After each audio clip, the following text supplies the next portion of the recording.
Assalamualaikum warahmatullahi wabarakatuh. Ya halo teman-teman, jumpa lagi dengan saya Riza Ilham di channel saya Riza Ilham. Pada kesempatan hari ini saya ingin membahas mengenai pencalonan Gibran sebagai cawapres.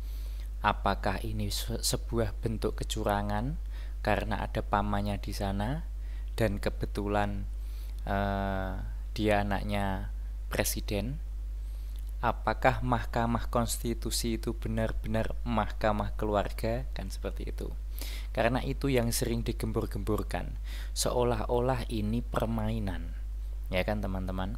Apalagi di kubunya Pak Ganjar. Ini sering saya lihat mengkritisi keputusan MK mengenai batas usia cawapres. Nah, sekarang saya ingin ajak teman-teman berlogika. Protesnya kubu Pak Ganjar mengenai pencalonan Gibran sebagai cawapres ini apakah murni sebuah protes karena Gibran ini terlalu mudah untuk lolos di MK mengenai batas usia, atau karena wujud kekecewaan dari kubunya Pak Ganjar? Karena kalau teman-teman ngecek pada tanggal 17 Agustus tahun 2023, Bu Puan Maharani pernah ditanya oleh wartawan dan menyatakan, ya kita tunggu saja prosesnya di MK, kan ini sedang digugat. Kalau ternyata intinya itu kalau ternyata nanti ya bisa lolos atau diterima oleh MK mengenai batas usia yang bisa diubah, ya bisa saja Pak Ganjar dengan Mas Gibran. Jadi pada awalnya itu memang ada kesempatan walaupun kecil mengenai duet antara Ganjar Gibran. Seperti itu teman-teman.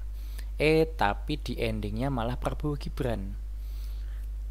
Teman-teman bisa ngecek sendiri wacana Ganjar Gibran, ketik aja di YouTube atau di Google, nanti akan muncul beritanya.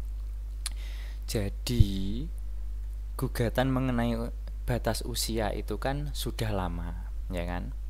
Nah, lalu muncul wacana Ganjar Gibran, ditanyakan oleh wartawan dan diamini oleh Bu Puan Maharani sendiri. Ada kesempatan untuk itu walaupun kecil, ya kan? Nah, sekarang coba kita pikirkan, kalau itu jadi Ganjar Gibran, apakah kubu Pak Ganjar akan protes? Coba dipikirkan, kan tentu saja enggak, wong satu kubu. Lah ini sih memang diprotes. Ya kalau menurut hemat saya, menurut opini saya, ya karena beda kubu makanya diprotes gitu loh. Nah ini sih karena sudah bergulir dan sudah goal juga, ya sudah memang ini jadi pembahasan di publik. Wah ini mentang-mentang anaknya presiden, mentang-mentang pamannya di MK, semuanya serba mudah, serba mulus, padahal baru 2 tahun. Iya, karena jadinya Prabowo Gibran. Coba kalau Ganjar Gibran nggak akan ada protes seperti itu. Yang protes nanti malah lawan-lawannya gitu loh. Jadi saya ingin teman-teman itu objektif saja. Hal seperti ini sudah biasa. Selama sesuai dengan aturan, ya udah nggak ada yang bisa diprotes. Jadi nggak perlu merengek gitu loh, nggak perlu merengek, nggak perlu banyak protes. Toh ya udah goal di MK gitu loh. Apakah keputusannya dibatalkan? Enggak gitu loh. Jadi ya udah, politik memang seperti ini.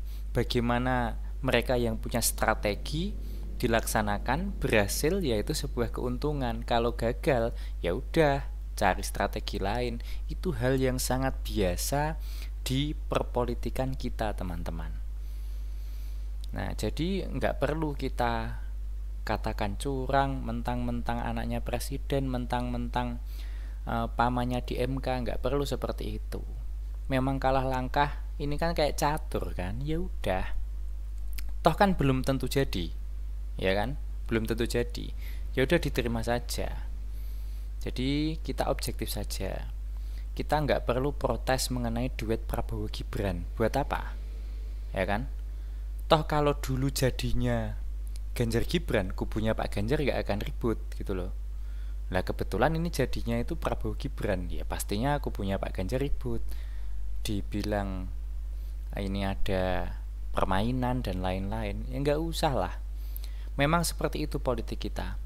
Kalau sekubu akan dibela, kalau beda kubu akan diserang itu udah biasa. Kalian nggak perlu terbawa sama suasana itu. Kalian itu yang diperebutkan suaranya. Harus peka masalah itu. Kalau nggak percaya, dicek aja 17 Agustus 2023. Pertanyaan wartawan kepada Bu Puan. Ketik aja wacana Ganjar Gibran, ada. Saya sudah baca di Sindo, Solo Post, lihat videonya juga di YouTube, ya.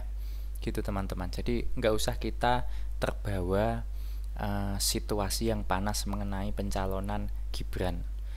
Coba lihat kubunya Anies Baswedan, kayaknya santai-santai aja gitu loh, nggak mempermasalahkan itu, karena mereka memang siap bertarung. Ya udah, medan pertarungan seperti ini lawan saya, ya udah gitu loh, nggak banyak merengek gitu loh. Memang sudah siap adu pemilihan gitu ya.